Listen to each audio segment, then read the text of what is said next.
자, 다 함께 따라해 보겠습니다. 부르심. 네, 우선 감사의 인사를 좀 드리도록 하겠습니다. 어제 드디어 청년부 수련회가 마무리가 되었습니다. 그것으로 일단은 교회학교 여름사역이 계획되어 있었던 모든 행사들이 은혜 가운데 잘 마무리될 수 있었습니다. 함께 기도해 주시고 격려해 주시고 관심 가져 주시고 힘을 보태 주신 모든 분들께 정말 진심으로 감사드립니다. 우리 하나님께 영광의 박수 한번 올려드리면 좋겠습니다. 네, 아직까지 캄보디아 비전 트립이 계속해서 진행되고 있죠. 이를 위해서도 함께 좀 기도해 주셨으면 좋겠는데요. 캄보디아 선교를 떠나니까 제 옛날 선교를 했었을 때 시절이 좀 이렇게 떠오르고 그랬습니다. 저는 외국에 해외에 선교를 나가거나 그랬던 적은 없었는데 단기 선교도 딱 4번 정도만 나갔었습니다. 많이 가지는 못했었고 일본, 중국, 베트남, 필리핀 딱 이렇게 4군데를 갔다 왔었습니다. 많이 갔다 오진 않고 짧게 갔다 왔었는데요. 첫 번째 일본은 단체 관광처럼 이렇게 갔다 오는 코스였었어가지고 특별히 힘든 일은 일어나지 않았었습니다. 어려울 거는 없었죠. 모두 다 성인들만 갔었기 때문에. 근데 두 번째로 중국을 갔었는데 중국 비전 트립을 갈 때는 그 초등학생부터 고등학생까지 총 40명의 학생들을 데리고 갔다 와야 되고 그랬었다 보니까 조금 어려운 시간을 보내고 했었습니다. 재밌고 너무나도 은혜롭고 너무나도 뜻깊은 시간이기는 했었지만 뭐 아이들을 데리고 갔다 온 게 힘들거나 그러지는 않았었는데 물론 에너지를 많이 쏟기는 했었지만 그래도 행복했었습니다. 그런데 저에게 너무나도 큰 시련이 그때 찾아왔었습니다. 바로 오이와 가지라고 하는, 제가 무슨 말씀이냐면요, 제가 유일하게 못 먹는 2가지 음식이 있는데 바로 오이하고 가지입니다. 그게. 그런데 중국을 가니까 뭐든지 잘 먹을 것처럼 생겼잖아요. 그런데 유일하게 못 먹는 딱 2가지가 그 오이하고 가지입니다. 근데 중국의 단기 선교를 갈 때 정말 부푼 마음을 품고 그 큰 마음을 품고 사명감을 가지고서 이제 선교를 떠났는데 가니까 모든 음식에 오이하고 가지가 들어있는 겁니다. 유일하게 못 먹는 음식이 딱 2가지인데 거의 대부분의 음식에 오이하고 가지가 들어가 있는 겁니다. 그래서 처음에 이게 도대체 어떻게 된 일인가 해가지고 음식을 잘 먹지 못했습니다. 밥을 잘 먹지 못했죠. 그래서 좀 굶고 있었는데 그러다가 제대로 먹지를 못하고 있는 그 상황 속에서 드디어 저에게 복음이 들렸습니다. 한식을 먹으러 갈 거라고, 한식당을 가게 될 거라고. 그래서 한식당을 들어갔죠. 부푼 꿈을 안고서 이제 밥과 이제 반찬들이 놓여져 있는데 아니나 다를까 왜 한식당에서도 오이와 가지밖에 안 나오는지. 그래도 국찌개와 밥은 그래도 제대로 먹을 수 있겠지 하고 된장찌개가 나와가지고 정말로 너무나도 감사하다, 이제 이 된장찌개를 먹으면 되겠구나 라고 생각을 했는데 저는 태어나서 처음 봤습니다. 오이가 들어간 된장찌개를. 와, 살면서 오이가 들어간 된장찌개를 처음 보는 겁니다. 호박인 줄 알고 이렇게 떴는데 자세히 보니까 뭔가 이상한 겁니다. 이거는 호박이 아니다. 아무리 내가 봐도 이거는 호박이라고 할 수가 없다. 그래서 물어봤는데 오이였던 겁니다. 제가 그래서 그 숟가락을 내려놓고 숟가락까지 바빠서 밥만 이렇게 떠서 먹었었던 그런 일이 있었습니다. 다행히도 김치 하나 나와서 밥하고 김치하고 열심히 먹었죠. 근데 그렇게 제대로 못 먹고 그러다 보니까 장염까지 걸려와 버린 겁니다. 그래가지고 제대로 먹지도 못하고 먹는 것 때문에 좀 많이 고생을 했었습니다. 뭐 프로그램이나 여정 때문에 힘든 게 아무것도 없었습니다. 정말로 너무나도 행복하고 너무나도 감사했던 그런 시간인데 음식 때문에 너무나도 힘들었었던, 그래가지고 그때 제가 그때 그 깨달음을 얻었었습니다. 그것이 무엇이냐, 선교는 나의 부르심이 아니었었구나, 나의 부르심은 한국 땅이었었구나 라는 그 깨달음을 얻게 됐었죠. 이상하게 베트남을 가도 그렇고 필리핀을 가도 그렇고 오이가 빠진 적은 없더라고요. 중국 때만큼 많지는 않았는데 그래도 오이가 빠졌던 적은 없어가지고 하나님 도대체 이게 어떻게 된 겁니까 하는 마음을 품었었습니다. 이제 캄보디아 비전 트립을 갔다 오게 되고 그러다 보니까 뭐 제가 가진 않았었지만 그때 일이 새록새록 떠오르면서 선교를 향한 하나님의 부르심과 마음이 무엇일까 하는 생각들이 좀 떠오르게 됐었고 오늘 말씀을 좀 준비하게 됐었습니다. 여러분들 선교하면은요 뭐 여러 가지 이야기들이 떠오르게 하겠지만 성경에서 선교하면은 여러분들 떠오르는 인물 누가 있으세요? 그쵸. 아마 모든 분들이 아무런 이견 없이 선교하면은 떠오르는 성경 인물 하면은 이 사람을 반드시 떠오르실 겁니다. 그게 누구죠? 사도 바울. 사도 바울은 세계를 돌아다니면서 복음을 전했고 그곳에 교회를 세웠던 위대한 인물이죠. 특별히 그 교회에 썼던 편지는 신약 성경으로 채택되어 오늘날 우리에게도 복음의 진리를 알려주고 있습니다. 그만큼 기독교 역사 속에서 가장 위대했던 예수님의 제자로 그런 인물로 자리 잡고 있습니다. 그런데 바울이 우리들은 알다시피 전도여행을 총 몇 번을 떠났던 걸로 알고 있죠? 네, 3차 전도여행까지 떠났던 걸로 알 수 있습니다. 너무나도 잘 알고 계시네요. 네, 그런데 학자들마다 뭐 의견들이 다른 게 뭐 로마로 압송되는 과정, 그리고 또 그 이후에도 서바나까지 갔다 왔을 것이다, 스페인 선교까지 이루었을 것이다, 뭐 이런 학자들의 여러 가지 의견들이 오고 가고 하다 보니까 뭐 4차 전도여행, 5차 전도여행까지 다녔을 것이다, 뭐 이런 얘기들이 있기는 한데요. 그런데 중요한 것은 아무런 이견이 없이 가장 중요한 선교여행은 몇 번을 떠났다고 알고 있죠? 3번을 떠났던 걸로 알고 있습니다. 1차, 2차, 3차 전도 여행. 자, 그런데 여러분, 재미난 사실은 바울이 전도 여행을 떠났다고 이야기를 하고 있습니다. 그런데 여행이라고 표현을 하고 있습니다. 선교라고 표현하지 않고 여행이라고 표현을 하고 있습니다. 왜 그랬을까요? 2가지 이유가 있습니다. 바로 뭐냐면요, 출발 지점과 도착 지점이 있었기 때문에 그렇습니다. 그리고 한 곳에서만 머무르지 않고 여러 군데를 돌아다녔기 때문에 그랬습니다. 즉 뭐냐면은 바울을 파송해 주는 곳이 있었다라는 거죠. 어디? 바로 안디옥 교회라고 하는 1차 전도여행, 2차 전도여행 모두 다 안디옥에서 출발해서 안디옥으로 돌아옵니다. 출발 지점과 그리고 또 다시 돌아오는 곳이 있었던 거죠. 그곳에 계속 머무르고 있었던 것이 아니라. 그리고 3차 전도여행도 안디옥에서 파송을 받아가지고 출발을 했는데 예루살렘 교회에 모금액을 전달해 주기 위해서 안디옥 교회로 돌아가지 않고 바로 예루살렘으로 돌아가서 그곳에서 선교 보고를 하고 그리고 또 모금액을 전달해 주고 함께 그곳에서도 사역을 이루어가고 그랬었습니다. 그리고 이후에는 잡혀서 로마로 압송되었었죠. 바로 전도 여행의 주체가 바울 개인에게 있었던 것이 아니라 안디옥 교회에 있었던 겁니다. 바울을 파송하고 또 바울이 돌아와 선교를 보고했었던 곳이 있었던 거죠. 바나바를 비롯한 여러 이름들을 같이 파송을 했었던 겁니다. 자, 그렇다면은 안디옥 교회가 어떤 교회였었는지가 중요하겠죠. 처음에 교회라고 하는 곳은요, 처음에 교회의 시작은 어디였었냐? 바로 예루살렘 교회였었습니다. 12사도와 함께 성령을 받았던 여러 제자들을 필두로 예루살렘에서 처음 시작했었습니다. 그 안에서 또 7 집사들도 세워지고 그랬었죠. 그러다 당시 사울이라고 불리던 바울이 사람들을 핍박하고 그리고 심지어 스데반 집사님을 죽게까지 했었습니다. 이 일로 인해서 사람들이 여기저기 도망을 다니게 되는데 특별히 해외에서 살던 디아스포라 유대인들이 재빨리 자기가 살던 곳으로 돌아가기도 하고 혹은 다른 곳에 정착해서 살게 되기도 했었습니다. 그런데 이들이 중요한 거는 자신들이 정착했었던, 돌아왔든지 아니면 새로운 곳에 정착을 했든지 그곳에서 어떻게 살아갔느냐? 그곳에서도 복음을 전하면서 살아갔다는 겁니다. 예수님의 복음을 전하면서 살아갔다는 거죠.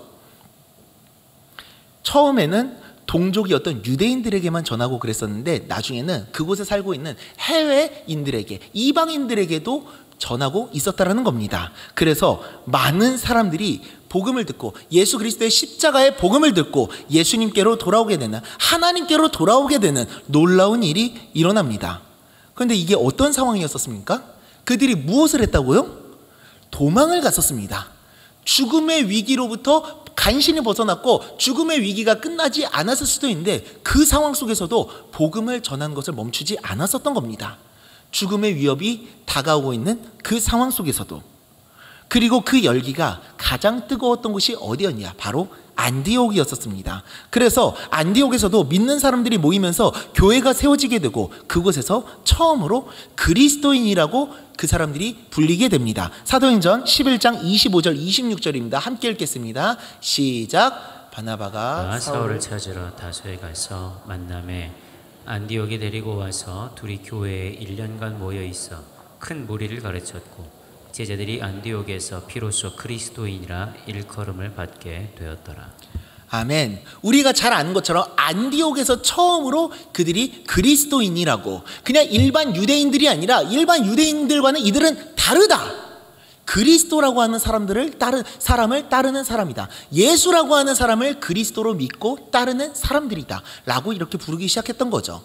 자, 그런데 중요한 게 그리스도인이라고 불리게 됐는데 그 시점이 언제냐가 중요합니다. 성경에서 표현하고 있는 그 시점이 언제였습니까? 바로 바나바와 바울이 둘이서 제자들을 가르친 이후에 그리스도인이라고 일컬음을 받게 됐었던 겁니다.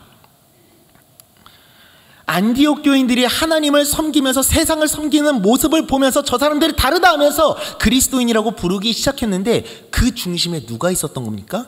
바나바와 바울이 있었던 겁니다. 그들의 가르침이 안디옥 교회에 크게 영향을 끼치고 있었던 것이고 그 교회를 온전하게 세워나가고 있었던 겁니다. 이 상황을 조금 설명해 드리면요, 안디옥이라는 이방 땅에서도 많은 사람들이 예수님을 믿고 하나님께 돌아왔다, 하나님의 백성이 되었다는 소식을 예루살렘 교회에서 사도들이 듣게 됩니다.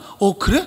놀라운 일이 일어났는데 정말로 그 일이 사실인지 한번 확인해 보자 하고 예루살렘 교회에 있었던 한 제자를 그곳으로 파송합니다. 그게 누구냐? 바로 바나바였었습니다. 바나바를 파송해가지고 그곳을 확인을 했는데 바나바가 가서 보니까 맞는 겁니다. 이 사람들이 예수님을 구주로 영접하고 고백하고 그리고 또 하나님을 섬기고 있는 겁니다. 그 모습을 보고 바나바가 큰 은혜를 받고 그리고 그곳에 바나바가 정착을 해서 그 교회를 올바르게 가르치고 세워나가는 일을 해나가게 됩니다. 그런데 중요한 게 바나바가 혼자서 그 사역을 감당하지 않습니다. 누군가를 데려옵니다. 그게 누구냐면은 바로 바울이었었습니다. 그때 바울을 데리고 간 겁니다. 근데 이게 공동 목회를 하고 있어가지고 데리고 왔는데 바울을 불러서 여기로 와서 해주세요 라고 얘기한 게 아니라 그가 살고 있었던 다소에 직접 쫓아가가지고 직접 찾아가가지고 그를 데리고 온 겁니다. 이게 다소라고 이야기를 하고 안디옥이라고 이야기를 하니까요, 어디 지역에서 지역으로 왔다 갔다 한 것처럼 보이는데요, 여러분 국가를 이동한 겁니다. 나라를 이동한 겁니다. 보통 거리가 아니었었습니다. 그만큼 먼 거리를 직접 찾아가서 바울을 데리고 함께 와서 안디옥 교회에서 공동 목회를 시작하게 됐었던 겁니다. 그래서 바울과 바나바가 안디옥 교회의 리더로 자리 잡게 되는데, 여러분 중요한 것은 바울이 어떤 사람이었었습니까? 바울이 어떤 사람이었죠? 핍박하던 사람이었습니다. 그리스도인들을, 예수님을 믿는다는 이유 때문에 예수님을 믿는 사람들을 핍박하던 그런 사람이었었습니다. 안디옥 교회가 어떻게 해서 세워지게 됐다고요? 그 핍박으로부터 도망갔었던 사람들이 거기서 복음을 전하다가 세워졌습니다. 근데 그 핍박을 하고 있었던 바울이 그곳에 찾아왔습니다. 그 바울을 알고 있었던, 바울로부터 도망가고 있었던 그 안디옥 교회 사람들이 바울을 보게 되는 순간 어떤 생각을 했겠습니까? 하고 생각을 했겠죠. 아니 저 사람이 여기 왜 있어? 저 사람이 오늘도 우리를 잡으러 온 건가? 바나바가 설마 잡혀가지고 이곳에 온 건가? 우리들을 잡으러 온 것인가? 하는 생각을 했겠죠. 그런데 바울이 그곳에서 제자들을 가르쳤다고 합니다. 그 이야기는 무엇입니까? 바울이 변화된 모습을 그들도 받아들이게 됐다는 겁니다. 그에 앞서가지고 이 표현을 한 게 그래서 중요한 겁니다. 바나바는 착한 사람이요 성령과 믿음이 충만한 사람이었더라. 그냥 단순히 착한 사람이었던 게 아니라 마음이 선했었기 때문에 변화됐었던 바울을 알고 있었고, 그리고 또 사람들의 반응을 알고 있었기 때문에 그 사이에서 변호해줬다는 것을 의미하고 있는 겁니다. 바나바가 오해를 하고 있었던, 바울을 두려워하고 있었던 그 사람들에게 바울 이제는 달라, 그도 이제는 예수님을 믿고 변화됐어 라는 사실을 계속해서 설명해 줬을 것이고, 그리고 그 사람들이 바나바의 이야기를 듣고 그리고 또 변화된 바울의 모습을 직접 보면서 이제는 바울을 신뢰하게 됐었던 거죠. 특별히 정말로 큰 은혜를 받았을 겁니다. 왜요? 예수님을 핍박하고 예수님을 미워하던, 예수님을 믿는 사람들을 그렇게 잡아내고 있었던 그 바울조차도 변화되게 하신 하나님의 은혜를 자신들의 눈으로 보게 된 거잖아요. 얼마나 큰 은혜가 됐었겠습니까? 그 바울의 모습이 결국에는 안디옥 교회에 큰 힘이 돼서 예수 그리스도의 복음을 믿는 그 믿음이 더욱더 자리를 잡을 수 있게 도와줬을 것이고, 안디옥 교회는 더욱 굳건하게 복음의 진리 위에 세워지게 됐었을 것입니다. 이후 안디옥 교회에는 5명의 리더자가 세워졌다고 오늘 본문에서 말씀하고 계십니다. 바나바와 바울이 리더로 있다가 여기저기 여행을 다니면서 말씀을 전하던 선지자들이 안디옥 교회에 정착해가지고 5명의 리더 그룹을 형성했다는 겁니다. 바나바, 시므온, 루기오, 마나엔, 그리고 또 바울, 이렇게 5명, 5명을 리더로 세워가지고 안디옥 교회를 이끌어가고 있었는데, 그러던 어느 날 성령님께서 그들에게 한 가지 말씀을 하셨다고 합니다. 오늘 본문 2절 3절 함께 읽어보겠습니다. 시작. 주를 섬겨 금식할 때 성령이 이르시되 내가 불러 시키는 일을 위하여 바나바와 사울을 따로 세우라 하시니 이에 금식하며 기도하고 2 사람에게 안수하여 보내니라. 아멘. 주를 섬겨 금식할 때, 금식하고 있을 때, 여기서 섬긴다라고 하는 말은요, 헬라어 원어로는 레이투르기아에서 파생됐었던 레이투르 군톤이라고 하는데요, 바로 예배 행위를 말하고 있습니다. 여느 때와 같이 하나님을 예배하면서 금식하고 기도하고 있었는데, 그때 하나님께서 성령의 감동하심으로 말씀하셨다라는 거죠. 우리 주일날에 이병철 목사님께서 말씀하셨던 것처럼 예배를 드리고 있었을 때 성령님의 감동이 임했었던 것처럼, 성령님의 감동이 있었기 때문에 예배를 드렸던 게 아니라 예배를 드리고 있었는데 성령님의 감동이 있었던 것처럼, 이 5명의 리더들도 여느 때와 같이 하나님의 뜻을 물으면서 금식하면서 기도하고 있었을 때 성령님의 감동이 임했었던 겁니다. 여느 때와 같이 예배를 드리고 있었을 때, 그때 하나님께서 말씀하시는 것을 들었던 겁니다. 바나바와 바울을 따로 세우라고, 하나님께서 그들을 통해 하실 일이 있으시다고. 그래서 그들이 하나님의 명령을 따라 안수해서 바나바와 바울을 따로 세우고 2 사람의 전도 여행이 시작됐었던 겁니다. 자, 여러분, 이 이야기 속에서 우리가 발견할 수 있는 중요한 한 가지 사실이 있습니다. 그게 무엇이냐면요, 바로 이 전도 여행의 주체가 누구였냐라는 겁니다. 전도 여행의 시작과 주체가 누구였냐라는 겁니다. 바로 하나님이셨었던 거죠. 그 전도 여행을 시작하게 됐었던 계기와 이유가 바울 본인에게 있었던 게 아니라 하나님의 명령이었었기 때문에 시작됐었던 겁니다. 그래서 4절에서도 보면은 이렇게 말씀하십니다. 오늘 보면 4절입니다. 함께 읽어보겠습니다. 시작.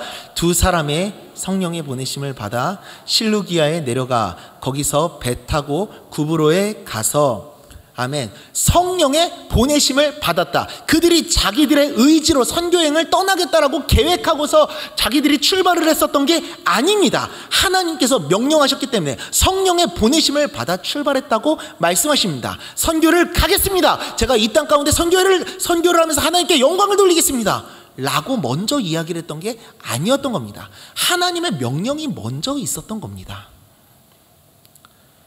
우리는 바울의 전도 여행이라는 말을 사용하고, 또 바울이 복음의 열정을 가지고 열심히 선교를 했다, 바울의 꿈은 온 열방이 하나님께 돌아오는 것이다, 그래서 열심히 선교를 하면서 살았다 라고 생각을 하고 있는데요, 라는 이야기를 하는데요, 틀린 말 아닙니다. 바울은 복음에 대한 열정을 가지고 있었고 그 복음을 평생 동안 전하면서 살았었던 그런 복음의 일꾼이었었습니다. 선교사였었죠.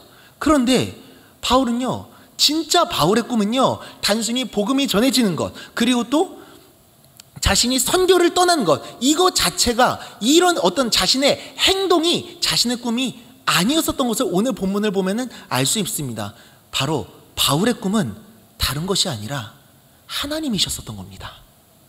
바울의 꿈은 내가 해외로 떠나가지고 선교를 하겠다, 내가 복음을 전하면서 살아가겠다, 이것이 자신의 꿈이 아니라 하나님이 자신의 꿈이었기 때문에 그 하나님께서 명령하시는 그 명령을 따라서 선교를 떠났었던 것이고, 그리고 하나님의 명령이기 때문에, 그 하나님의 마음을 품었기 때문에 그 하나님께서 원하시는 잃어버린 영혼들을 돌아오게 하는 그 사역을 충실히, 성실히 감당했었던 겁니다. 단순 선교가, 어떤 자신의 전도 활동이 자신의 꿈과 목표와 계획이었던 것이 아니라 바로 하나님이 나의 꿈이었었던 거죠. 그리스도인들은 다른 사람들이 아닙니다. 바로 하나님이 나의 꿈인 사람들인 겁니다. 내가 어떤 삶을 살아가겠습니다, 내가 무언가를 하겠습니다, 자신의 의지와 자신의 결단이 있기 전에 그 결단을 갖게 되는 이유와 목적이 무엇인지가 중요한 거죠. 바로 하나님 때문에. 자신의 삶의 목표와 꿈을 하나님께 두는 것입니다.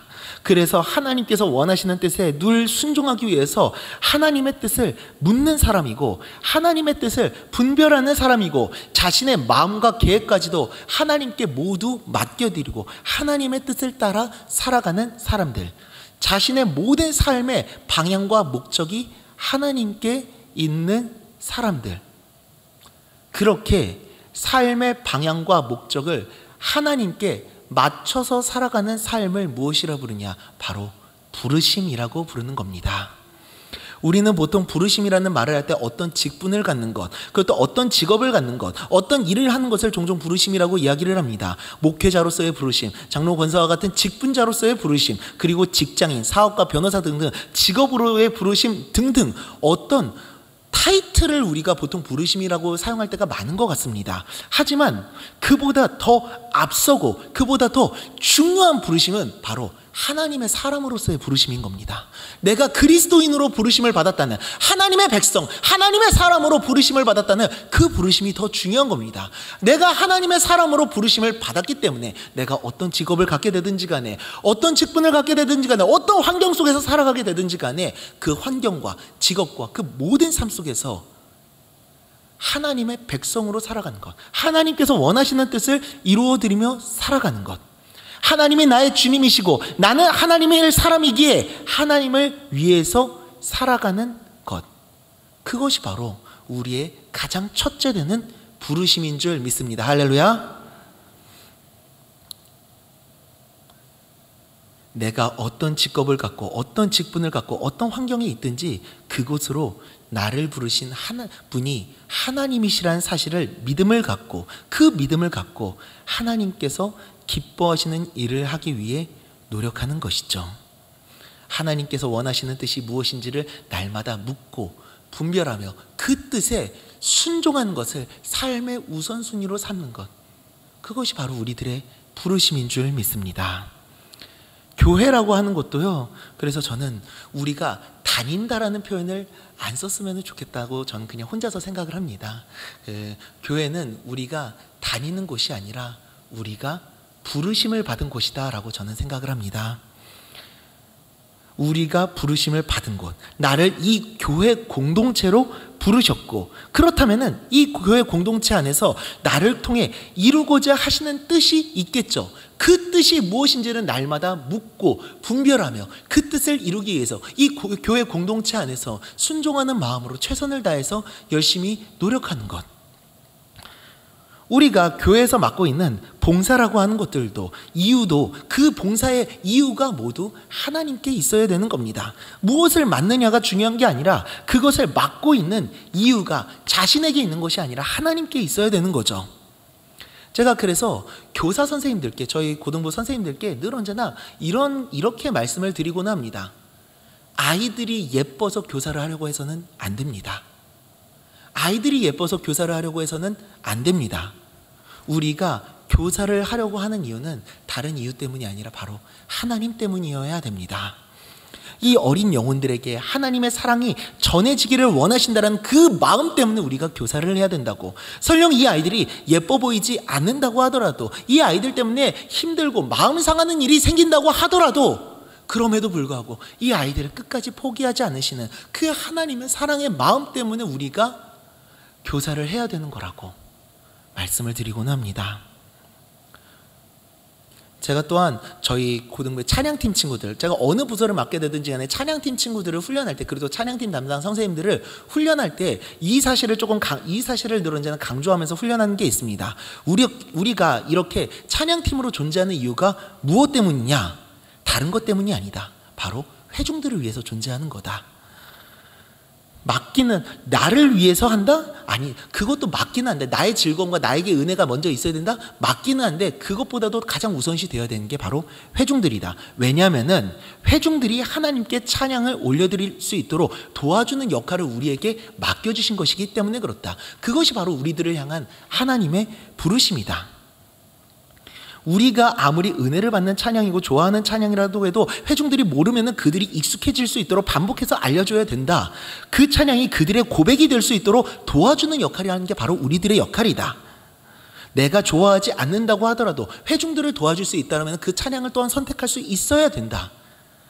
뛰는 것에 대해서도 애들이 안 뛰어도 나는 뛸 거다.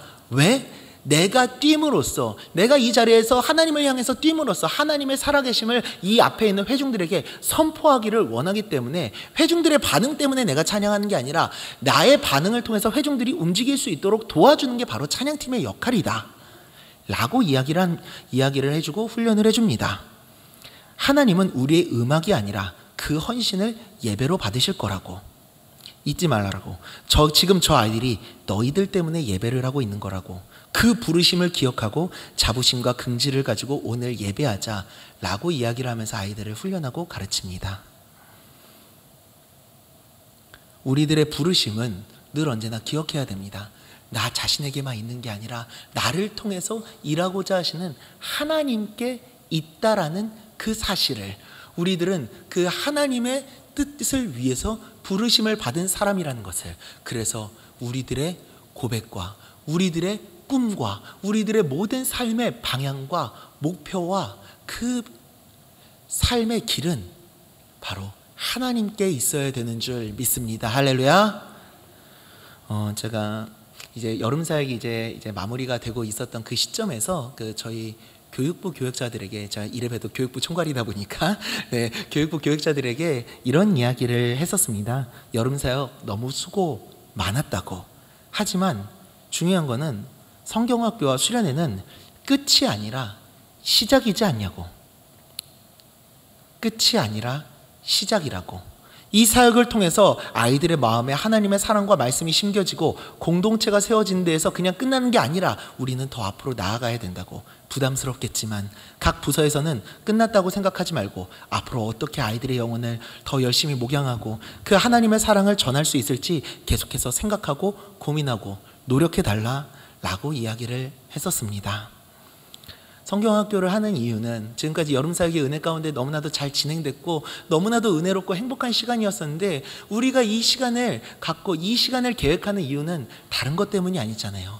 이 다음 세대 아이들에게 하나님의 사랑과 하나님의 은혜를, 하나님의 말씀을 전해주기 위해서, 이 아이들을 하나님의 사람으로 세워주기 위해서 이러한 프로그램을 갖는 거지 않습니까? 이것은 다른 것이 아니라 바로 이 교회학교가 세워져 있는 가장 큰 이유이고 목표이지 않습니까? 우리가 다음 세대 아이들을 위해서 기도하고 있는 이유는 다른 것 때문이 아니지 않습니까? 바로 이 하나님의 사랑과 은혜와 말씀을 전해주기 위해서, 그것을 위해서라면은, 그렇다면은 성경학교가 끝났다고 해가지고 우리들의 사역이, 우리들의 사명이 끝난 것은 아니지 않습니까?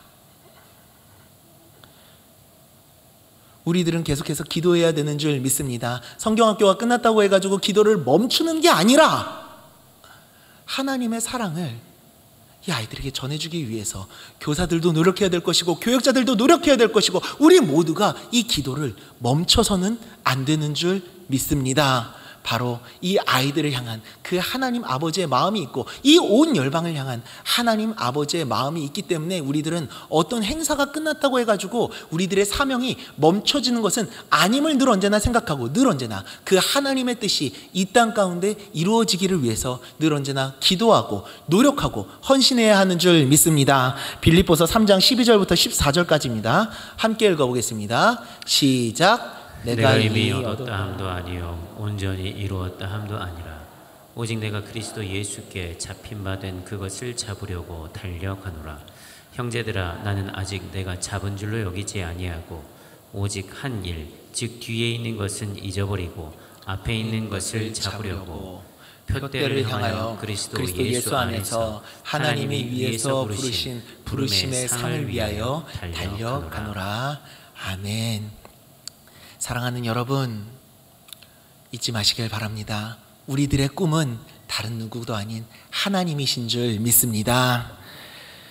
우리 모두가 그 하나님이 나의 꿈이 되심을, 그 하나님의 사람으로서의 부르심을 온전히 세워나가고 회복할 수 있기를 소망합니다. 그리고 이 땅 가운데서 그 부르심을 따라 살아갈 수 있기를 바랍니다. 내가 부르심을 받은 그 자리가 어디든, 그 부르심을 받은 그 일이 무엇이든 그곳에서 나를 부르신 하나님 아버지의 마음을 품고 그 부르심을 따라 살아가며 이 세상을 향한, 온 열방을 향한 하나님의 마음과 뜻을 이루며 나아가는 우리 모두가 될 수 있기를 간절히 축원드립니다.